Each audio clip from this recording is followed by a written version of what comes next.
موجودہ حالات میں ہمیں یہ دیکھنا ہے کہ مسلمانوں، امت مسلمہ اور خاص کر پاکستان کے زوال کی کیا وجہ ہے، اس کی اصلاح کیسے ہو سکتی ہے، پاکستان کے عروج و استحکام اور ترقی و بقا میں کیا کیا رکاوٹیں ہیں اور قرآن و سنت کی روشنی میں ان کا سدباب کیسے کیا جا سکتا ہے۔ حضور اکرم صلی اللہ علیہ وآلہ وسلم نے فرمایا کہ میری امت کی ہلاکت دو چیزوں میں ہے، علم کا چھوڑ دینا اور مال کا جمع کرنا۔ امت مسلمہ کی سلامتی و بقا کے لیے اس کی افادیت و اہمیت کی بدولت ہی علم حاصل کرنے کی اتنی تاکید ہے کہ حدیث میں اسے فرض قرار دیا گیا ہے۔ طلب العلم فریضۃ علی کل مسلم، علم کی طلب ہر مسلمان مرد و عورت پر فرض ہے۔ علم کے بغیر تو انسان یہ تک نہیں جان سکتا کہ کس چیز میں فلاح ہے اور کس میں ہلاکت۔ سورۃ الزمر آیت نمبر 9 میں اللہ تعالیٰ ارشاد فرماتا ہے، هل يستوي الذین یعلمون والذین لا یعلمون، کیا جاننے والے اور نہ جاننے والے برابر ہو سکتے ہیں؟ اسی لیے حدیث مبارکہ میں فرمایا گیا ہے، اطلب العلم من المہد الی اللحد، ماں کی گود سے گور تک علم حاصل کرو۔ غور طلب بات یہ ہے کہ علم تو بہت قسم کے ہیں، کس علم کی طلب ہر مرد اور عورت پر فرض ہے۔ اس کی مکمل رہنمائی ہمیں دعائے رسول سے ملتی ہے جو ہمارے نبی صلی اللہ علیہ وآلہ وسلم اکثر مانگا کرتے تھے۔ اللہم انی اسألک علما نافعا، اے اللہ میں تجھ سے نفع دینے والے علم کی درخواست کرتا ہوں۔ اس دعائے رسول سے پتہ چلتا ہے کہ علم نافع کا حاصل کرنا فرض ہے، اور علم نافع حاصل کر کے ہی ہم لوگ اپنی ذات کو اور ملک و قوم کو ہلاکت سے بچا سکتے ہیں۔ مولانا جلال الدین رومی فرماتے ہیں، رسمی تعلیم کا مقصد روحوں کو تباہ کرنا ہے۔ فرمان غوث اعظم ہے، تعلیم کا مقصد مشین بنانا نہیں بلکہ انسان کو انسان بنانا ہے۔ اور اسی رسمی تعلیم کے متعلق ہی علامہ اقبال فرماتے ہیں، اللہ سے کرے دور تو تعلیم بھی فتنہ، املاک بھی اولاد بھی جاگیر بھی فتنہ، نہ حق کے لیے اٹھے تو شمشیر بھی فتنہ، شمشیر ہی کیا نعرہ تکبیر بھی فتنہ۔ امت کی ہلاکت کی دوسری بڑی وجہ مال کا جمع کرنا ہے۔ سورۃ التکاثر میں اس طرح بیان ہوتا ہے، الہاکم التکاثر، تمہیں کثرت مال کی طلب نے ہلاک کر دیا۔ کثرت مال کی حرص نے ہماری عقل ہی سلب کر لی ہے کہ ہم مسلمان یہ بھول گئے ہیں کہ کون سا مال حلال ہے اور کون سا حرام۔ مال کے جمع کرنے کی مذمت مدرجہ ذیل احادیث سے بھی ثابت ہے۔ فرمان نبی صلی اللہ علیہ وآلہ وسلم ہے، جس نے کسی دولت مند کی دولت کی وجہ سے تعظیم کی اس کا تہائی ایمان ضائع ہو گیا۔ حضرت علی سے روایت ہے، حضور اکرم صلی اللہ علیہ وآلہ وسلم نے فرمایا، جب لوگ فقراء سے دشمنی رکھیں، دنیاوی شان و شوکت کا اظہار کریں اور روپیہ جمع کرنے پر حریص ہو جائیں تو اللہ تعالیٰ ان پر 4 مصیبتیں نازل فرماتا ہے۔ نمبر 1 قحط سالی، نمبر 2 ظالم بادشاہ، 3 خائن حاکم، 4 دشمنوں کی ہیبت۔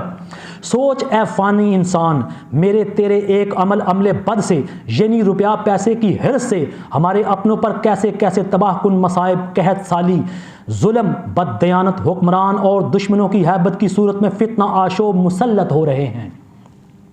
حکمت و تدبیر سے یہ فتنہ آشوب خیز ٹل نہیں سکتا۔ وَقَدْ كُنْتُمْ بِهِ تَسْتَعْجِلُونَ، ترجمہ یہ وہی ہے جس کے لیے تم جلدی مچا رہے تھے۔ حضرت لقمان حکیم کا قول ہے کہ جو شخص مالدار کی تعظیم ان کی تونگری کی وجہ سے کرے اور محتاج کو اس کی تنگ دستی کی وجہ سے ذلیل سمجھے، وہ دونوں جہان میں ملعون ہے۔ حضرت ابو دردہ سے روایت ہے کہ 1 درہم والے سے 2 درہم والے کا حساب زیادہ ہوگا۔ غور و فکر کر اے مسلمان، ہمارے اسلاف کا اسوہ تو یہ رہا ہے کہ مال جمع کرنے پر اگر اتنی سخت وعید نہ بھی ہوتی تب بھی جواب دہی یعنی حساب کتاب کا تصور ہی مذمت مال کے لیے کافی تھا۔ مال کا بہترین مصرف یہی ہے کہ رزق حلال سے کمانا اور صحیح کام پر خرچ کر دینا۔ عربی شاعر کے ان 2 شعروں کا مفہوم اور ترجمہ مال کے بہترین مصرف کی عمدہ ترین مثال ہے۔ جب دنیا تم پر جھک پڑے تو سخاوت سے اس کو لوگوں پر لوٹا دو، کیونکہ وہ متغیر ہونے والی ہے۔ یاد رکھو دنیا جب آنے والی ہوتی ہے تو سخاوت سے اس میں کمی نہیں آتی، اور جب جانے والی ہوتی ہے تو بخل سے پاس نہیں رہتی۔ حضرت صلی اللہ علیہ وآلہ وسلم نے فرمایا کہ دنیا میں 4 باتیں اچھی ہیں۔ نمبر 1 عالموں کا علم، نمبر 2 مالداروں کی سخاوت، 3 حاکموں کا انصاف، 4 فقیروں کی دعا۔ فرمان مصطفیٰ صلی اللہ علیہ وآلہ وسلم ہے، میری امت کے لوگ نماز روزوں کی کثرت سے نہیں بلکہ دلوں کی سلامتی، سخاوت اور مسلمانوں پر رحم کی بدولت جنت میں داخل ہوں گے۔ اللہ تعالیٰ نے ہم انسانوں کو بے شمار نعمتوں سے سرفراز فرمایا ہے۔ اب اگر ہم ان نعمتوں میں اضافہ اپنی فطرت کے عین مطابق چاہتے ہیں تو ہمیں قرآن کی اس آیت پر عمل کرنا ہوگا۔ لَإِن شَكَرْتُمْ لَأَزِيدَنَّكُمْ، سورہ ابراہیم آیت نمبر 7۔ اگر تم شکر ادا کرو گے تو تمہیں اور زیادہ دیا جائے گا۔ حدیث مبارکہ ہے، جو شخص بندوں کا شکر ادا نہیں کرتا وہ اللہ کا بھی شکر ادا نہیں کرتا۔ انشکر لی ولیوالدیک، ہم نے انسانوں کو ہدایت کی کہ میرا شکر ادا کرو اور اپنے والدین کا۔ ماں کی گود اولاد کی تربیت کا پہلا گہوارہ ہے۔ والدین کی فرما برداری کرو، ان کے مشکور رہو اور ان کے لیے دعائے مغفرت کرتے رہو، جیسا کہ سورہ بنی اسرائیل آیت نمبر 24 میں اللہ تعالیٰ ارشاد فرماتا ہے، وَقُلْ رَبِّ ارْحَمْهُمَا كَمَا رَبَّيَانِي صَغِيرًا، اور کہو کہ اے میرے رب ان دونوں پر رحم فرما جیسا کہ انہوں نے مجھے بچپن میں پالا تھا۔ اللہ تعالیٰ ہمیں اپنی نعمتوں کا شمار کر کے آپسی معاملات میں بندوں کا اور اللہ اپنا شکر گزار بندہ بنا کر ہماری نعمتوں میں اضافہ فرمائے اور راہ خدا میں خرچ کرنے کی توفیق عطا فرمائے، آمین۔ حدیث قدسی ہے، اللہ تعالیٰ فرماتا ہے کہ تکبر میری چادر ہے اور بڑائی میرا تہبند ہے۔ جو شخص ان 2 میں سے کسی ایک کے بارے میں مجھ سے جھگڑا کرے گا میں اسے ہلاک کر دوں گا، اور مجھے کسی کی پرواہ نہیں۔ جب قومیں عجز و انکساری چھوڑ کر تکبر کی طرف چلی جاتی ہیں تو اللہ تعالیٰ ان اقوام کو اور ان کے اعمال کو نیست و نابود کر دیتا ہے۔ سوچ اے مسلمان، جانے انجانے ہم لوگ کہیں تکبر کا شکار ہو کر اپنی ہلاکت کا باعث خود تو نہیں بن رہے۔ فرمان نبی صلی اللہ علیہ وآلہ وسلم ہے، 3 چیزیں ہلاک کرنے والی ہیں، دائمی بخل، خواہشات نفسانی کی پیروی، نمبر 3 انسان کا خود کو بڑا سمجھنا۔ حضرت ابوبکر صدیق کا ارشاد ہے کہ تم میں سے کوئی بھی کسی مسلمان کو حقیر نہ سمجھے، کیونکہ حقیر مسلمان بھی اللہ تعالیٰ کے نزدیک بہت معزز ہوتا ہے۔ حضرت عمر فاروق کا قول مبارک ہے کہ متکبر علماء نہ بنو کہ تمہارا علم تمہاری جہالت سے آگے نہ بڑھ سکے۔ ہم میں سے ہر شخص اپنا اپنا محاسبہ کرے کہ کہیں ہمارے تکبر کی وجہ سے ہمارا علم روبائے زوال تو نہیں۔ ہم میں سے ہر شخص اپنا اپنا محاسبہ کرے کہ کہیں ہمارے تکبر کی وجہ سے ہمارا علم روبائے زوال تو نہیں۔ فرمان نبی صلی اللہ علیہ وآلہ وسلم ہے، جب تم میری امت کے تواضع کرنے والوں کو دیکھو تو ان سے تواضع سے پیش آؤ، اور متکبرین کو دیکھو تو ان سے تکبر کرو، یہ ان کے لیے تحقیر اور ذلت ہے۔ عربی کے چند اشعار کا ترجمہ درج ذیل ہے، تواضع کر جو اس ستارے کی طرح ہو جو دیکھنے والے کو پانی کی سطح پر نظر آتا ہے حالانکہ وہ بہت بلندی پر ہوتا ہے، دھوئیں کی طرح نہ ہو جو فضا میں خود کو بلند کرتا ہے حالانکہ اس کی کوئی عزت نہیں ہوتی اور وہ ایک بیکار چیز ہے۔ ایک جوان بن جس کا پاؤں تحت الثری میں ہو اور اس کے ارادوں کی چوٹی ثریا کو چھو رہی ہو۔ شیر اپنی تمام تر قوت کے باوجود جنگل کے مردار کھاتے ہیں، جبکہ شہد کی مکھیاں اپنی کمزوری کے باوجود شہد کھاتی ہیں۔ تکبر کے بارے میں فرمان نبی صلی اللہ علیہ وآلہ وسلم ہے، جس شخص کے دل میں رائی کے دانے کے برابر بھی تکبر ہوگا وہ جنت میں داخل نہ ہوگا، اور جس شخص کے دل میں رائی کے دانے کے برابر ایمان ہوگا وہ جہنم میں نہیں جائے گا۔ لمحہ فکریہ ہے، افسوس، صد افسوس، آہ، کیا ہم مسلمانوں کے دلوں میں رائی کے برابر بھی ایمان نہیں کہ ہم جنت کے حقدار بن جائیں؟ کائنات کا پہلا گناہ نہ شرک تھا اور نہ ہی کفر تھا، بلکہ کائنات کا پہلا گناہ یہ ہے، میں اس سے بہتر ہوں۔ حضرت محمد بن حسین بن علی رضی اللہ تعالیٰ عنہ کا قول ہے کہ انسان کے دل میں جتنا تکبر داخل ہوتا ہے اتنی ہی اس کی عقل کم ہوتی ہے۔ تکبر زیادہ ہو تو عقل بہت کم ہوتی ہے، اور تکبر تھوڑا ہو تو اسی کے حساب سے عقل کم ہو جاتی ہے۔ موجودہ وقت میں ملکی نظام کو سنوارنے، سدھارنے، ترقی اور استحکام کی راہ پر ڈالنے کے لیے جس سمجھ اور عقل کی ضرورت ہے۔ کیا وہ عقل ہمارے متکبرانہ رویوں کی وجہ سے اتنی کم ہو چکی ہے کہ ہمیں قومی اور ملکی مسائل کا حل سمجھ ہی نہیں آ رہا؟ غور و تفکر کیجئے کہ مسائل کا حل سمجھ آ جائے۔ غور و فکر کیجئے کہ قرآن مجید میں جا بجا غور و فکر کرنے کا حکم دیا گیا ہے۔ ہمارے نبی صلی اللہ علیہ وآلہ وسلم نے غور و فکر کرنے والوں کو بہت پسند فرمایا ہے۔ حضرت حسن کا قول ہے کہ ایک لمحہ کا غور و فکر رات بھر کی عبادت سے بہتر ہے۔ حضرت عمر بن عبدالعزیز کا قول ہے کہ اللہ تعالیٰ کی نعمتوں میں غور و فکر کرنا سب سے افضل عبادت ہے۔ حضرت ابراہیم رحمۃ اللہ تعالیٰ علیہ فرماتے ہیں کہ غور و فکر عقل کا مغز ہے۔ حضرت فضیل کا قول ہے کہ غور و فکر ایک آئینہ ہے جو تجھے تیری نیکیاں اور برائیاں دکھاتا ہے۔ عصر حاضر میں ہمیں ایسے ہی غور و فکر کی ضرورت ہے جس سے ہمارے اعمال کا احتساب ہو سکے۔ حضرت وہب بن منبع کا قول ہے کہ جس شخص کا غور و فکر بڑھ جاتا ہے اسے علم عطا ہوتا ہے، اور جسے علم عطا ہوتا ہے وہ عمل کرتا ہے۔ اللہ تعالیٰ ہمیں غور و فکر سے ایسا علم عطا فرمائے جس پر عمل کر کے ہم وطن عزیز پاکستان کی اصلاح و فلاح کے لیے نامور کام کر سکیں۔ ملک و قوم کے زوال کی ایک بڑی وجہ کلکم راع وکلکم مسئول عن رعیتہ، ترجمہ تم میں سے ہر ایک نگہبان ہے اور تم میں سے ہر ایک اپنی رعیت کے بارے میں جواب دہ ہے۔ میری قوم کی تباہی اوپر سے تو نازل نہیں ہوئی، میری قوم کی تباہی اوپر سے تو نازل نہیں ہوئی، انفرادی سے اجتماعی زندگی اور گھریلو زندگی سے ایوانوں تک اپنی اپنی حیثیت میں انہی نگہبانوں اور ذمہ داران کی وجہ سے ملک پاکستان تباہی کی اس کاغار پر پہنچ گیا ہے کہ انہی ذمہ داران کو یہ کہنا پڑتا ہے کہ کوئی راہ سجائی نہیں دیتی۔ دوسروں کی وجہ سے ہمیں یہ دن دیکھنا پڑا ہے۔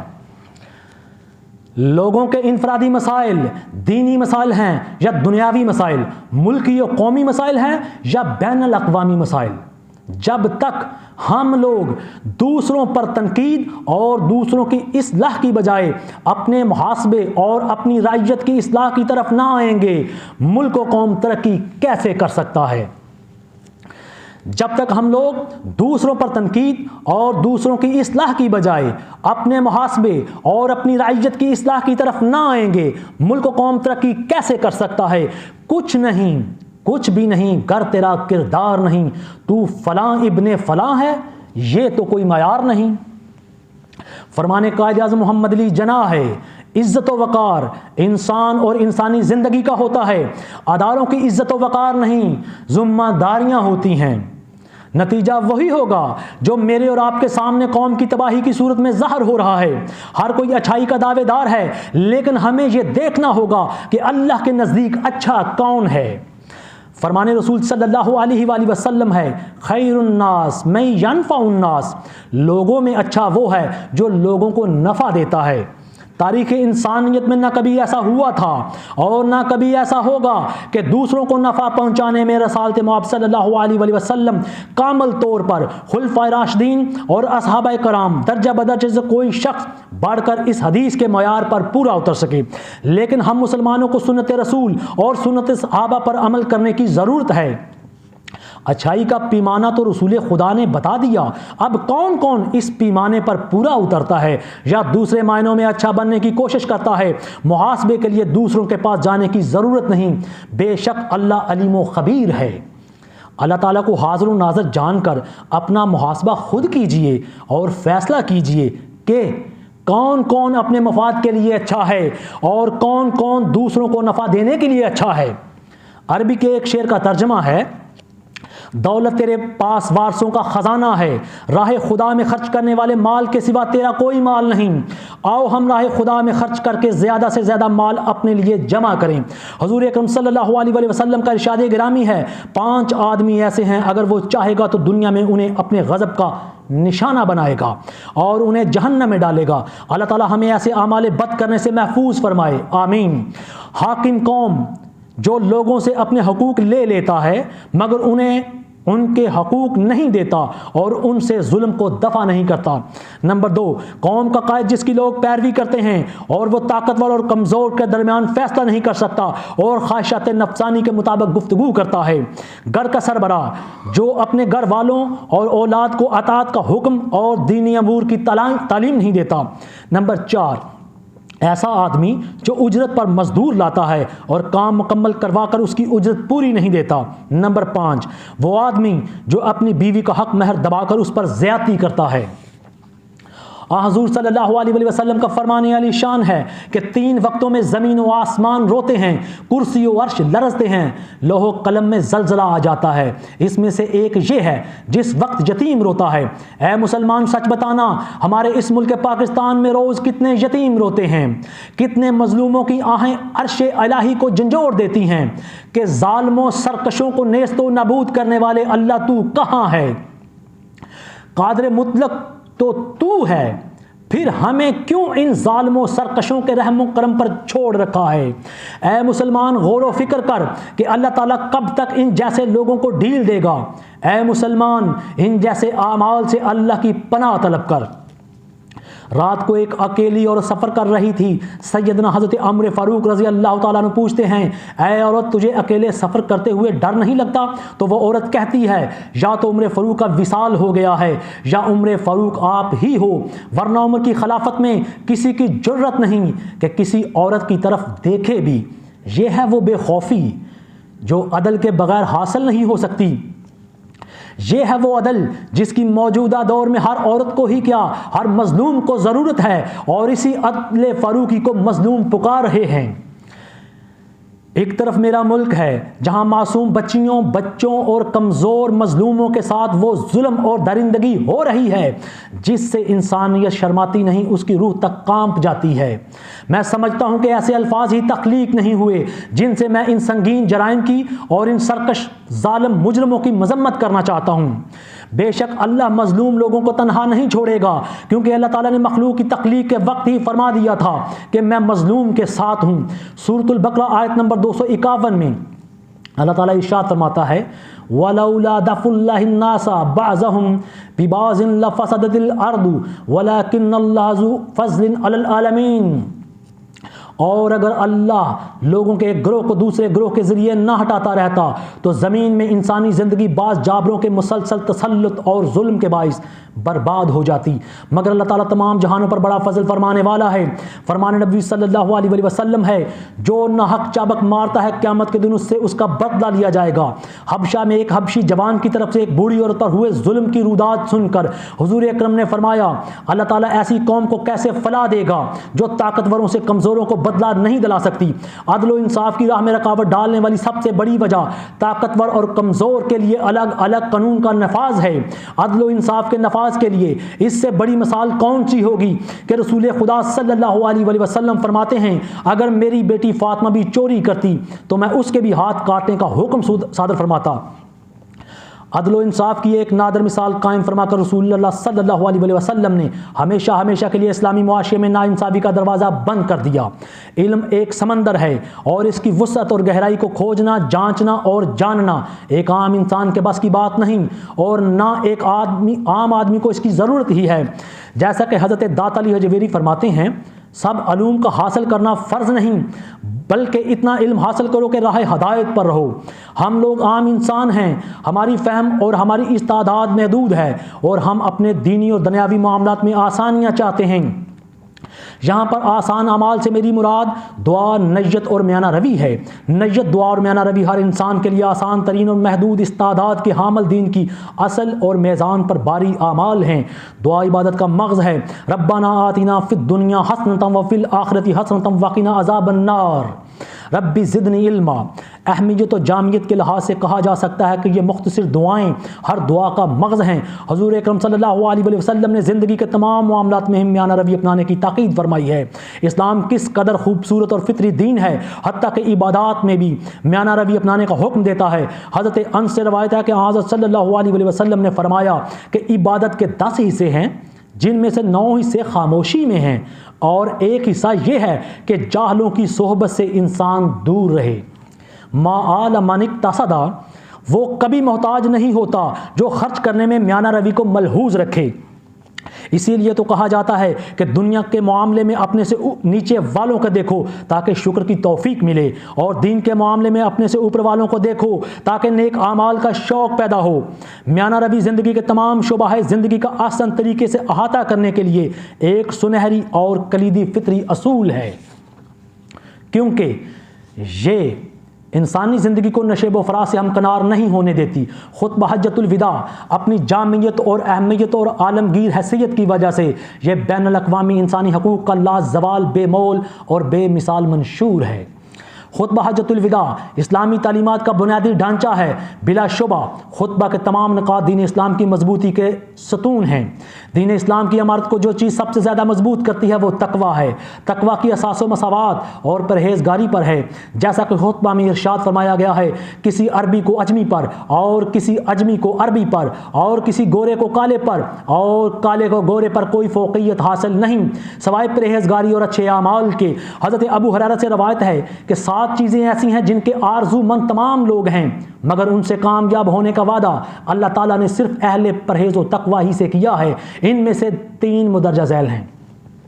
ہر شخص آرزو کرتا ہے کہ اس کی برائیاں معاف کر دی جائیں، مگر اللہ تعالیٰ نے اس فضیلت کا وعدہ اہل تقویٰ سے فرمایا ہے۔